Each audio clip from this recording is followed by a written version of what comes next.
Minsk, October, late autumn. The silence inside the Carter family apartment was shattered by a sudden notification sound. It wasn't the familiar voice message from their daughter, the one they had been waiting for weeks. A short, cold text appeared on the screen. It came from an unknown number. A message that drew a terrifying line under a full day of negotiations. The nightmare had started the day before. That's when the kidnappers made contact for the first time. Their demand was brutal. $500,000 for Emily's life. They called it compensation for violating a contract. They made it clear. This was the only way the girl would be allowed to leave the restricted zone and return home alive. But for an ordinary family from Minsk, the amount was impossible. Every desperate plea for more time for a reduced ransom was met with silence. The blackmailers weren't interested in excuses. When the deadline passed and no money appeared in the account, the conversation ended.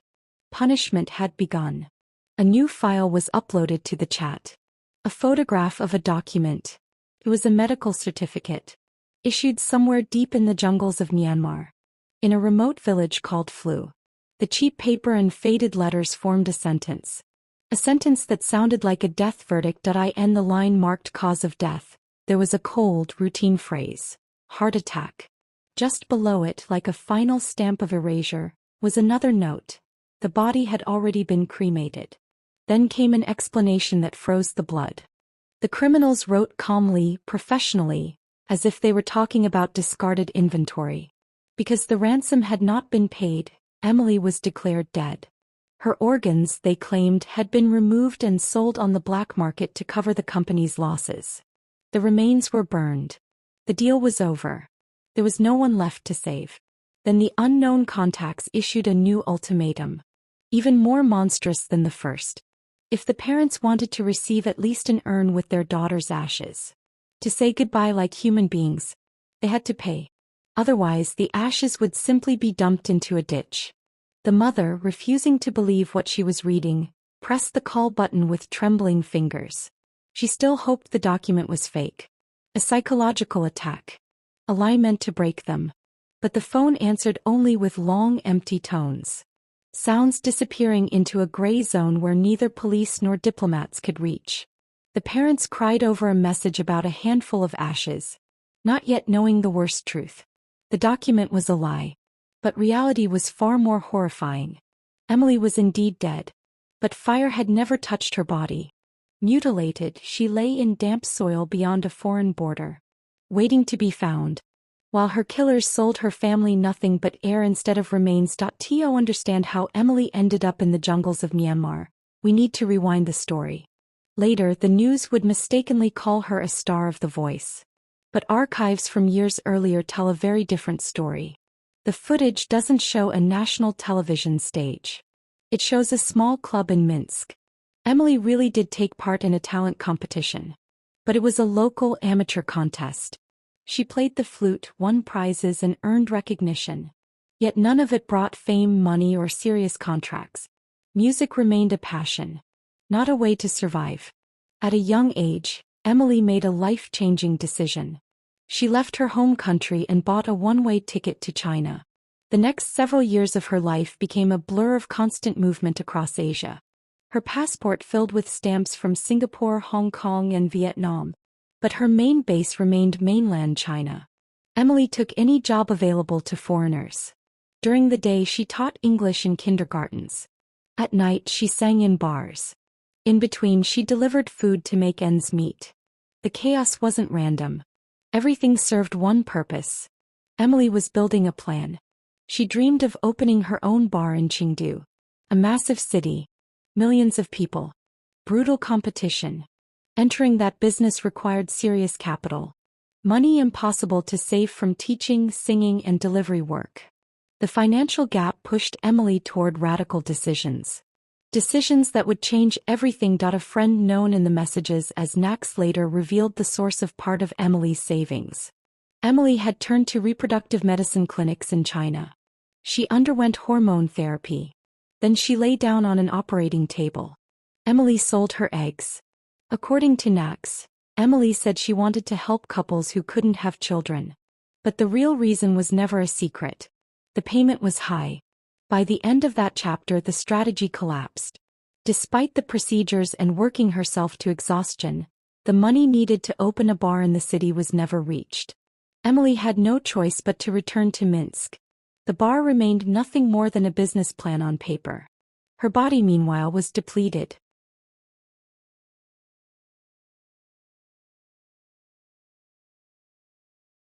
By the summer that would later define her fate, Emily's real life looked nothing like the glossy image tabloids would eventually sell to the public.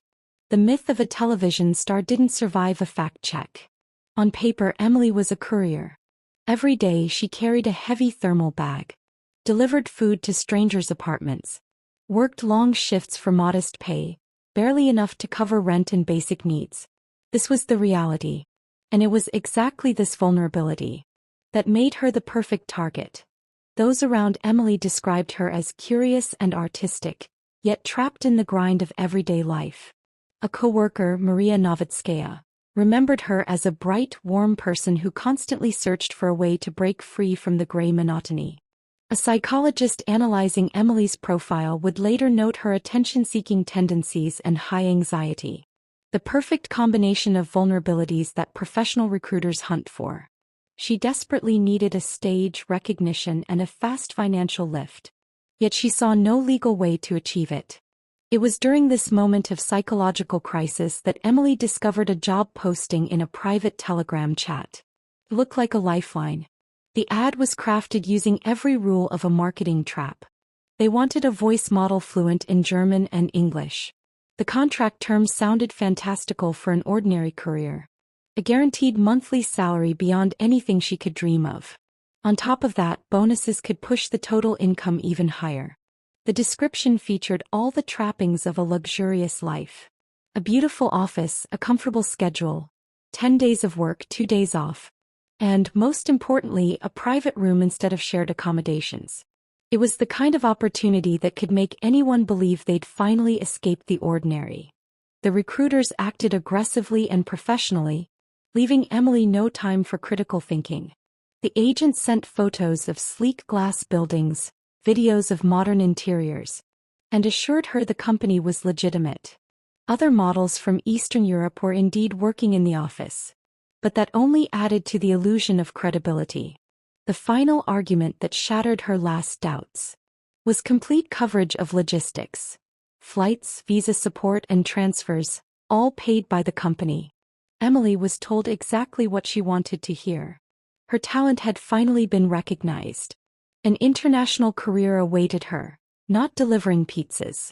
She handed in her resignation, ready to leave for Thailand. Friends, including Maria, tried cautiously to voice their gut feeling that the too perfect conditions were suspicious. But the decision was already made. Emily believed she had drawn a winning ticket. She had no idea that beneath the guise of elite employment, she had bought a one-way passage to one of the most dangerous enclaves in Southeast Asia. From accepting the offer to boarding the plane, only a few days passed. The recruiters deliberately rushed the process, so the victim wouldn't have time to gather information or reconsider. To seal the deal and completely lower her guard, the agent booked a business class ticket. Emily sent a video message to her friends straight from the plane. She sat in a wide leather seat, glass of champagne in hand, showing off the lifestyle she had been promised. The life she believed she was finally stepping into. This was a psychological trick, a standard investment by manipulative recruiters. By spending a few $1,000s on a comfortable flight, they bought the victim's loyalty. Emily felt obligated, privileged even, believing that a legitimate company wouldn't spend so much just to deceive her. Bangkok welcomed her as a long-awaited guest. She passed through passport control effortlessly, entering on a regular tourist stamp, a common tactic in gray-area employment schemes. The agents explained any delays with work visas as mere bureaucracy. The first several days in the Thai capital were spent in total freedom. Emily stayed in a hotel, wandered the sprawling city, and regularly contacted her family, confirming that everything was going according to plan. This was the so-called cooling-off period. It was designed to ease the family's concerns and make them comfortable with the idea that their daughter was safe and thriving. But then the story took a sharp turn. Emily's coordinator informed her that to begin work, she would need to move to a different office. She was told that the company's main base wasn't in crowded Bangkok, but in a special economic zone. Lower taxes, better conditions. The agent sent instructions. A corporate vehicle would pick her up. Investigators later obtained an audio message from the recruiters, where they instructed the girls. I'll send the car number in advance. You must take a photo and send it to me. If it matches, get in. If it doesn't, do not get in. There are situations. People get taken. This cynical show of concern was foolproof. Emily believed the agent was protecting her from kidnappers. She got into the vehicle, confident she was heading to a beautiful office. From this moment she lost control of her own logistics. The car did not head south toward the resorts. It went west toward the province of Ta, where the tourist zone ended and the smuggler trails began. What was supposed to be a short ride to an office became an exhausting survival marathon. The comfortable minivan was swapped for other, less presentable vehicles. Drivers changed along the route, deliberately covering their tracks and disorienting their passengers. The landscape outside the window changed rapidly. Gone were the skyscrapers and bright signs. In their place, dense jungle, dirt roads and checkpoints. A friend, Victoria, received a voice message from Emily. The first documented proof that something had gone terribly wrong. Emily's voice sounded confused, yet she still tried to rationalize the situation. She said a phrase marking the geographic shift. I've arrived at the city. This isn't Thailand. In the audio, Emily detailed her journey. She had been stuck in Bangkok for several days before being taken to a completely different country. One she couldn't even name correctly, calling it Myanmar instead of Myanmar. This misnaming highlighted her disorientation and unpreparedness. She described the crossing. We crossed a lake. Or was it a river? It's the Moe River, the natural boundary between the Thai town of Mae Sot and Burmese Mayawati. At night, boats move people across, bypassing official bridges and customs checkpoints. She added a chilling detail. The trip lasted hours. They climbed a mountain. There's a war up here. The usual paths are no longer passable, Emily said. She described how the smugglers carved a route around zones of active combat between government troops and ethnic insurgents. Despite the obvious signs of illegal border crossing and being in a conflict zone, Emily still clung to the narrative implanted by the recruiters. She ended the message with, "Yesterday was my first day of work, just settling in." Her mind couldn't yet grasp that she had become a hostage. She was now in a territory that experts and politicians call a black hole, and part of the Golden Triangle, where authority doesn't belong to the state, but to criminal cartels guarding the perimeter with concrete camps and machine gun towers. The destination Emily was brought to is known as the Kaka Center or one of its equivalents, rising in the outskirts of Mayawati. This was not the promised beautiful office. It was a fortified camp, more like a high-security prison. Tall concrete walls, barbed wire under tension, watchtowers manned by armed guards. Testimonies from surviving Russian women allow investigators to reconstruct in detail the horrific conditions that Emily found herself in. The single room promised in the ad, a cozy, private space, turned out to be nothing more than an empty concrete box in a barrack-style dormitory. Hidden camera footage from another victim revealed the room.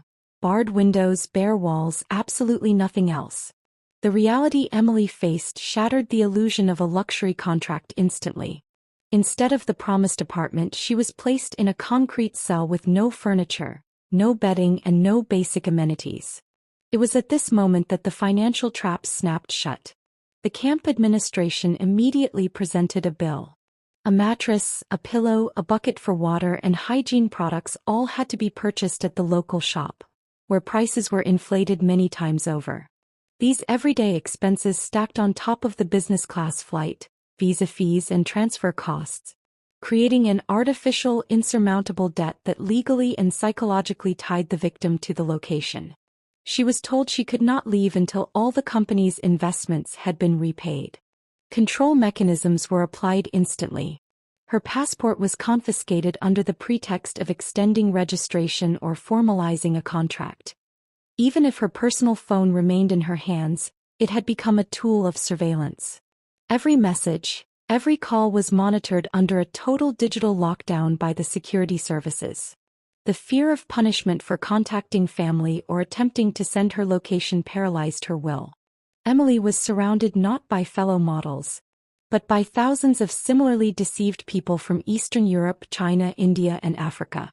The scale of this shadowy enterprise was growing rapidly. Within months, dozens of new buildings rose on the enclave, ready to receive fresh batches of human cargo. Her dream of a glamorous life crashed against the harsh reality of prison-like conditions, where instead of camera flashes, constant surveillance ruled every moment. The day after her arrival, Emily was given instructions that finally clarified the true nature of her modeling job. There would be no magazine shoots, no glamorous assignments. The voice model position was just a cover for participation in a global criminal fraud scheme. In audio messages later obtained by journalists, the recruiter coldly explained the operation's procedures, revealing the calculated and cynical machinery behind it all. Emily's job was to call or message wealthy men in Europe and the United States, following pre-written scripts. Her task was to become the bait, emotionally hooking the targets so that professional typists, Chinese staff, could then extract money under the guise of cryptocurrency investments. The recruiters described two levels of personnel. If a girl agreed to show her real face during video calls, she was promised a higher salary. If she feared being exposed to Interpol or damaging her reputation, she could use a deepfake mask, artificial intelligence to hide her identity, but the pay was lower. The recruiters assured them they would never travel to Europe, nothing would happen to them. Emily, it seems, was used according to the first scenario. She had to pretend to be in love, deceiving people across the globe, all under constant surveillance. Refusing work or failing to meet quotas was punished with medieval brutality. A surviving girl who escaped from a similar camp described the punishments. I was beaten with a stick and handcuffed. People were shackled to bars with their hands raised and forced to stand for days without food or water. Men and women who refused to participate in the fraud had their heads shaved bald as a warning to others. Emily faced a horrifying physical choice. Either become a criminal herself, deceiving others to survive, or endure torture and the risk of death. She wrote to her friend that she was trying to fit in, but the moral pressure, chemical additives in the food and harsh living conditions quickly broke the minds of even strong people, turning them into obedient tools for the mafia. By early October, contact with Emily became sporadic. The optimism of her first days, when she wrote that she was settling into the work, vanished. In messages to her friend Victoria, phrases appeared that revealed the collapse of her illusions. Emily wrote, "I feel like I've fallen into slavery." This was not a metaphor. It was a statement of fact. She could not leave the territory. She had no documents.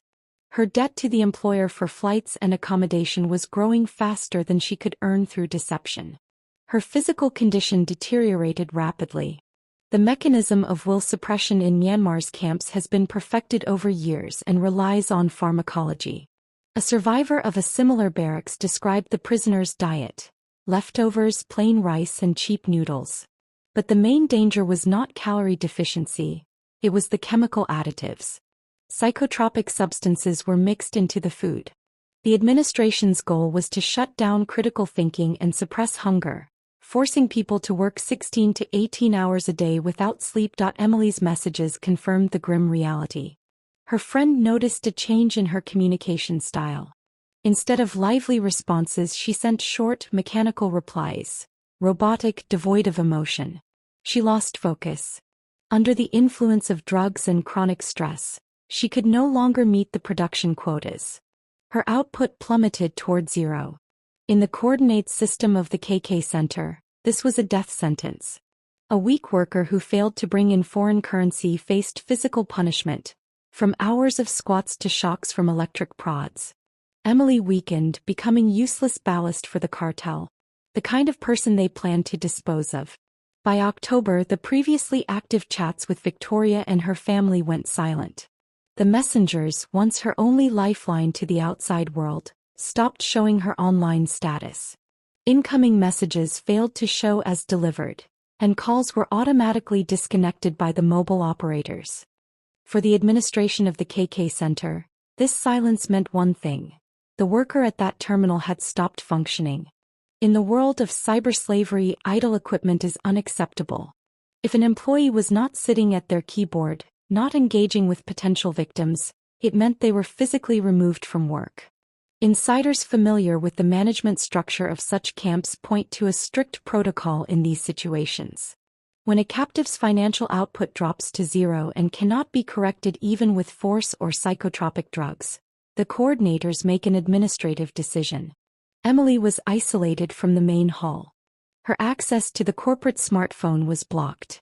Her SIM card was confiscated. The fake accounts she had developed were either transferred to other operators or frozen.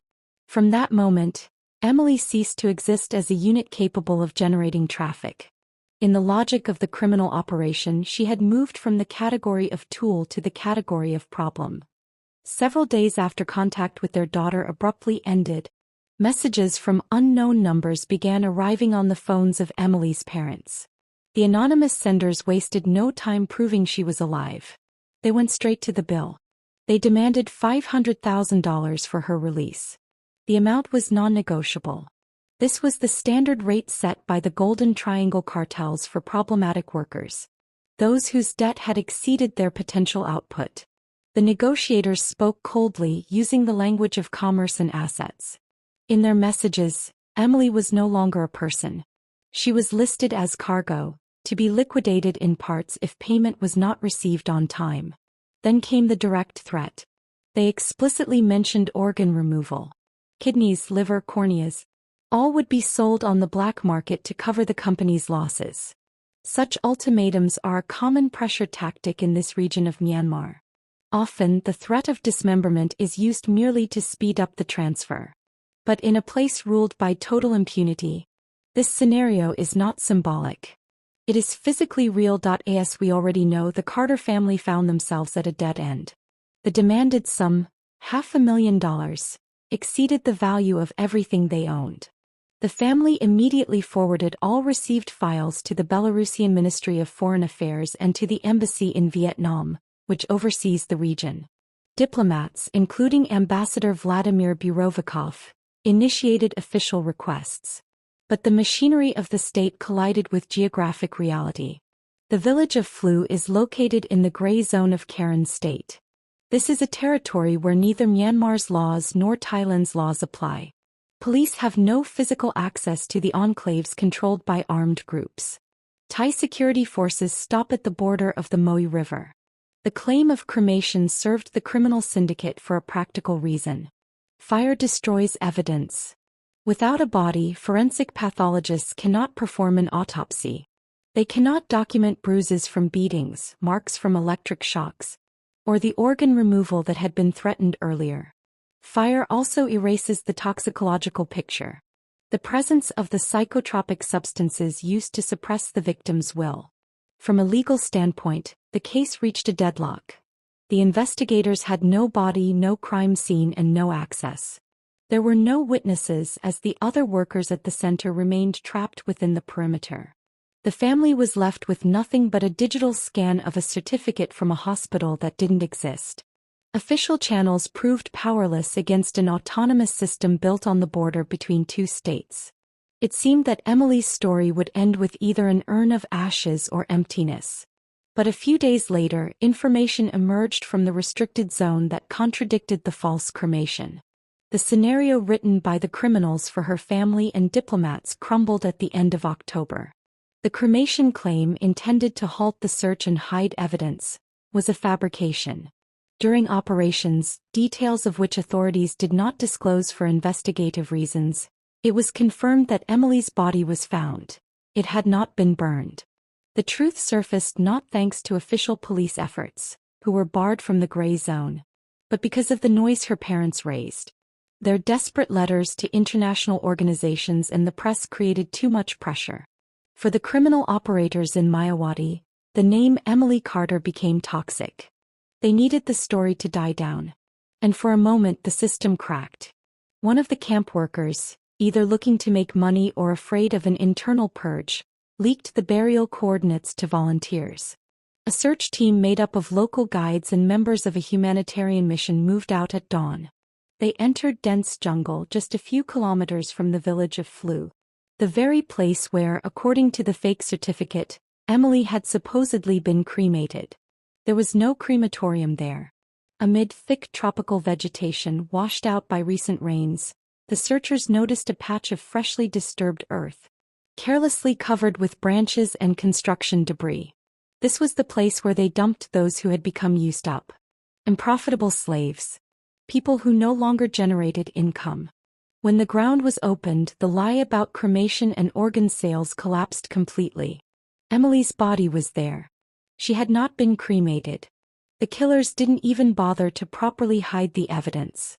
They simply disposed of it in the cheapest way possible, burying her in a shallow grave at the edge of no man's land. Identification was merely a formality. Emily's parents recognized their daughter not through DNA tests, but by the personal belongings left with her, shattering the last irrational hope that a mistake had been made. The official forensic report confirmed the truth. Death was caused by a severe traumatic brain injury, resulting in brain swelling. There was no heart attack. The concealment of the facts revealed the horrific picture of Emily's final days. Her body showed multiple bruises and rib fractures at various stages of healing. There was no doubt she had been systematically beaten. Diplomats are now engaged in complex negotiations to return her body home for burial. Yet the end of this story is local only to one family.